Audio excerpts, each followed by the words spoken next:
Welcome back, everybody, to Pro League here. We are in the midst of the grand playoff for 2015. It is round 2, CJ Anthus versus the Jin Air Green Wings. And I'm here, Valdez. With me joined is Moonblade and Wolf. How are you guys? I'm doing great. I really feel like CJ is going to have to pull out a miracle today, though, to take out Jin Air. Jin Air insanely favored, especially after their win versus KT and also their domination yesterday as well. Yeah, they're looking very strong, very well-rounded with a lot of their players. CJ, they really brought it to the last game. They were looking fantastic, but just Jin Air a little bit more prepared, especially with the player Rogue. Today, though, I mean, I feel like we're going into Jin Air territory. They're going to be heavily favored in this kind of match style. I'd have to agree with you there. I mean, we talked a little bit about how Hero and BL definitely strong opponents for the Jin Air players on the CJ side, but Jin Air, as I said yesterday, they've got so many of these players that are peaking at the exact right time. Rogue is doing insanely well. SOS gets an all-kill against KT, and also Maru is also going to be fantastic. He's not too far behind. Yeah, you know, he's getting better and better. He's evolving his style and incorporating more mech play as well. So yeah, everyone's kind of coming in form at the right time. I feel like, if Biel was not slumping right now, and if Hero had not had just an off loss there in Game 7 yesterday, I would say this format really favors CJ, but because their two-star players are not in form right now, and everyone on Jin Air seems to be, with maybe the exception of, like, Symbol, we even saw a really cool build out of Cure yesterday. If you just look at the lineup of Jin Air, they look unbeatable right now, and in fact, if they win today, I think they've got a good shot of maybe even potentially upsetting SK. SKT needs to be looking at this and studying already right now both of these teams, but especially Jin Air at this moment in time. Yeah, I definitely have to agree with you there. Jin Air, I feel like, is the one team that could actually go in and possibly go for that upset, especially just on that one day, the grand finals. Who knows? Maybe, the SKT players, they haven't been playing every week as Jin Air has been, essentially practicing, getting ready, being on the big stage, getting rid of those nerves and just getting their endurance up. Yeah, I mean, you can look, for example, of KT. They went on holidays before they had their first match of the postseason, and they did horribly. Same thing could happen to SKT, though. I feel like SKT is a little bit more strict maybe in their practice. They won't let that kind of thing happen this time. Yeah, regardless of what happens, whoever wins here today, I feel like SKT has a depth in their lineup that's so strong that you go into a best-of-7 finals, they're not going to have any players that are fillers, whereas some of these other teams like Jin Air and CJ in this entry format do have a few players that kind of go in hoping to get that one best-of-1 win, but it seems unlikely, Definitely with that entry format. Going into the all-kill here, we're going to take a look at the maps as well. Each team can only use 4 players for this, essentially, so they have to choose wisely, and CJ has already picked Trust for their first match, which is kind of interesting as well. Yeah, that's really out there. Trust play we didn't see yesterday. We very rarely ever see throughout the season again. Maybe he's been preparing for this, maybe ready for this kind of map, this kind of player. Cure, most likely going to be a Terran on this map. It makes sense, but I'm questioning it. I'm very confident Cure's going to do well. Well, we'll see what happens with Cure. He had a really cool style yesterday that he showed us in TVT, just not able to get the win at the end of all things. Here's, of course, some of that same data, but this time, of course, about the all-kill format. You can see that Jin Air Green Wings is much more successful overall. They've also played 5 more total matches than CJ Anthus has. Yep, kind of interesting. I was thinking, maybe Jin Air going with a 4-2 here, and CJ Anthus has gone 2-5 in 4-2 victories and losses there. And now we're going to take a look at the multi-kill data. SOS up at the top there, 2 all kills. Maru has gotten 1. And nothing for CJ. So they haven't got it once. Bial the closest with 3 kills. Surprisingly, Hero only has had 2 kills in a row. I could say a lot coming into today, and looking at those 2 plays as well, Bial not playing well, and Hero very predictable in this kind of situation. It's somewhat worrisome to see that Bial and Hero at the top here. Considering CJ Anthus has never had, ever, in StarCraft 2, an all-kill. It's a bit worrisome going into today's format. You can see the key players for victory here, who is doing the best, and how do they stack up against their opponent's best players. Yeah, and it's kind of interesting because this really does speak volumes about where CJ Anthus is right now. With Biel on his big slump, they needed him to step up because he is their best player against Jin Air, and if he doesn't step up, I can't see them having too good of a chance here in this series. Yeah, it almost sounds like we're giving CJ this sort of like dark, cynical outlook going in today. But if you look at their matches last week, or rather just yesterday and also the weeks before leading into round 4, they just looked very slumpy. You know, they did not look like a team that belongs in the grand postseason right now. Well, taking a look at the viewpoints here, Jin Air has been strong in the all-kill format. Very true. CJ has defeated Jin Air before, so, you know, they've done it before, but maybe not all too often. And at the end there, it said also, when we get into the series over the course of, 1 week where we get into the grand playoffs where there's a total of 3 days possible, whenever the team wins the first day, they have a 76% chance to take it all. So that's already crazy. Jin Air off to a great start. I guess there's only 1 day between the matches, so there's a lot of momentum carrying into day number 2 here, which makes a lot of sense. And we could very well see the same today. Absolutely. I'm always a big fan and a big scholar of looking at those kind of stats and seeing who wins game 1 in the best of 7, who wins game 1 in the best of 3. And in a series like this, I think the momentum is the biggest thing because day 1 is the day you have the most time to prepare for. You've got time since Friday. And those stats go all the way back as far as StarCraft 1, like Brood War best of 3 stats. Yeah, that is crazy. As we look at the events, I mean, we could also talk about the first match and also the maps. I feel like that's the big storyline that we kind of haven't touched on yet, and we're not going to get a chance to before this actually starts up. But it's interesting that we see a Terran player come out. It makes sense, actually, that a Terran player comes out on Vaani Research Station and a Protoss for CJ, considering the maps after that, like Iron Fortress. Then it goes to Coda and Echo. I feel like Terran makes a lot of sense in this list of maps. Secure. If he can get that first win, he's going to have a lot of momentum behind that. Whereas Trust, I don't know where he goes from first win. Yeah, and we talked about this before, that Trust is an interesting pick after they had to use 6 players yesterday, and he was not one of the 6.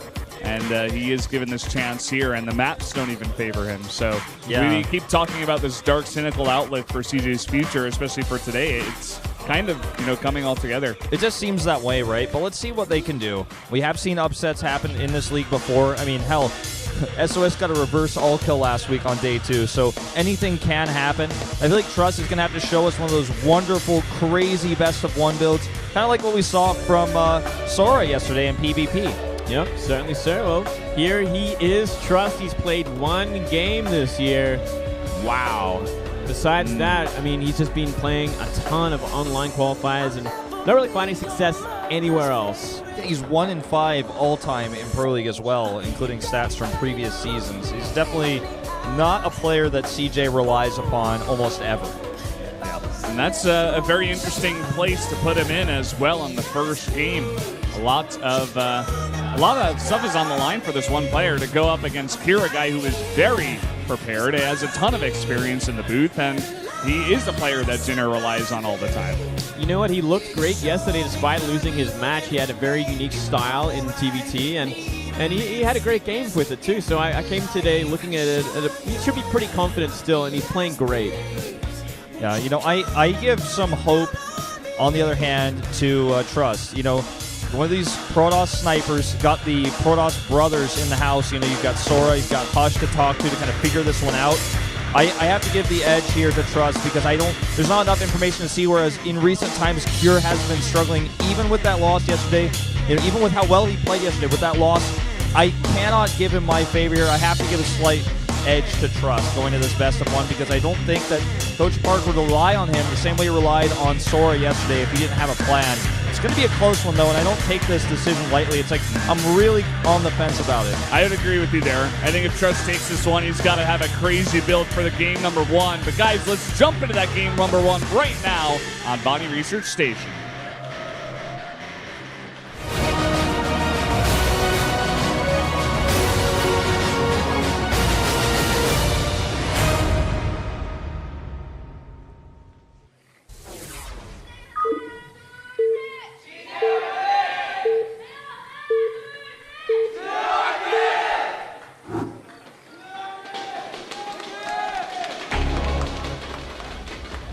Up here in the north, in the yellow for CJ Entis, the Protoss player, he is Trust.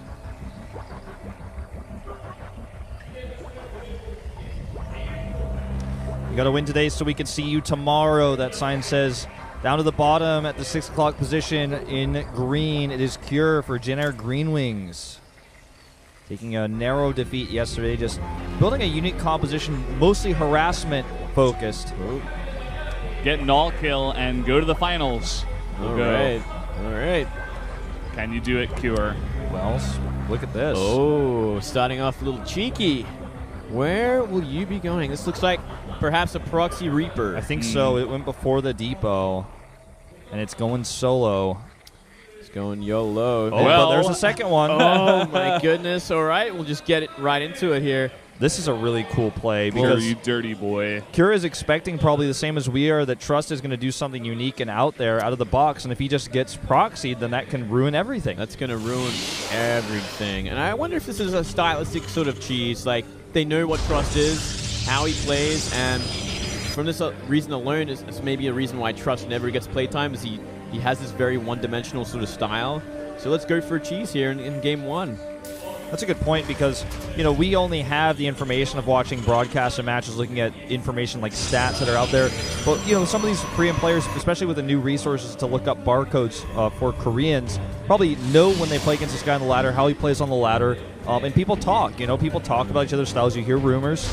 Even if there's not a VOD to study, there's things that you can get information. Yeah, you have a team of players that are playing ladder all the time, and nearly everyone has every other person's barcode figured out, so I'm sure there's a lot of experience, especially in ladder, against Trust. Also, this is just a great build in this kind of situation for Kira. It's game number 1. You wouldn't expect him to go for something this risky, and it's against a player that you wouldn't consider a very strong player, so it has a better chance of working out. And even if it doesn't work out all so well, you can kind of transition, maybe play from behind against someone like Trust. So I do like the position that Cura's put himself in with this build. Okay, he's going to bunker the low ground, bring a few more SCVs, but oh, man. This is smart because if he bunkered the main, there is vision. And there's a Zealot on the way already. It's going to be out in just a second as well. Will he cancel it, though? Yeah, let's see. If he cancels it, it's bad news. He really needs it. Oh. I think he's going to cancel it. There he it does. is. Canceled. Oh, my God. He gets the Nexus down instead. What a disaster situation to start things off for CJ. Seconds later, the SCD starts making a bunker in the main, and the Marines come in. He's got a chrono boost out of Mothership Core now. Oh. But he's got nothing else. Yeah, he doesn't. He really doesn't. He sees that bunker on the low ground, and he knows that timing. He knows he can't actually attack. If he's going to decide to now anyways. He does not have enough gas, mind you, for a Stalker. Now he does, and he is going to make it. He needs to kill these SCVs, but there's just way too many of them. That bunker will certainly finish. He's still got an SCV on it. This could be something. This could be something. Trying to get the surround here, but there is that bunker. It's done, and more and more Marines are coming out. He cannot lose the Mothership Core, and he might. Oh, down it goes, and that is game over, ladies and gentlemen, here in this starting match.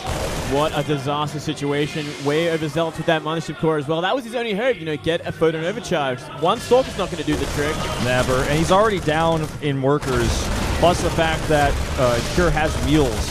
And this Stalker micro is made worse by the fact that he's tight-walled that. That's going to be game over here. All the probes are going to go down, and Trust can't seem to believe it, but that's going to be it. GG. Cure. Crazy build, but he secures a win to start off the day. Yeah, beautiful start with Jin Air. They came into it feeling confident, I'm sure, and they had such a great lead on Trust. This is a terrible start for CJ. They took a gamble on Trust. He didn't do anything wrong in this game. It's just that this build is so uncommon, so unpopular these days. And he hit it really well, and he had that low ground bunker. If the low ground bunker wasn't there, it would have been a different story because the building placement is designed not only to stop alien run bys because it was a tight wall, but also gives vision of the area where it would normally bunker. The low ground bunker meant the probe pull would not stop the first bunker from going up without too many losses. He also messed up because he didn't get 50 gas for that Stalker, so the Stalker was delayed. The Mothership Core control as well was a bit messed up. It was very messy, flying over the bunker. Yeah, he was obviously panicking a bit there. As you said before, very uncommon build, and the timing from Kira as well. It's almost like he knew down to the second when the Zealot was going to be canceled, and that's the second that he walked up the ramp and started making a bunker. So very nicely prepared build for Kira, and he's going into Iron Fortress. So he is. This is fantastic. This is what we were talking about with these maps. Now, I wonder who they're going to send out now. I think it could be Byung, to be honest, because I don't know if they really want to send out someone like BL this early. And I don't think we'll see a Protoss on Iron Fortress. I don't think so either. The Protosses we could see are either Hero or the kind of snipe-oriented Protosses, right? So I don't think you want to send a player like that out on a floor player map. I think Byung is definitely your best choice, your best bet. TVT it, try to win a mech game. We already saw the same thing occur yesterday. Yeah, on the same map as well. So I think Byung is definitely your pick here. Biel would be an interesting choice. I don't think you can send out Hero, as you guys have echoed. But let's see what CJ wants to do here. Yeah. Let's see if they have a sniper prepared for Cure. I'm sure, well, they had a whole night to kind of sit down and think about who they're going to take, who they're going to bring out if this player fails. So we'll see. But I think it has to be Byung, right? Yeah, I have to agree. For the maps that come after it as well, I mean, Coda, Echo, Terraform, you got a lot of maps that Byung can play on. Yeah, I don't think you want to send Biel out this early.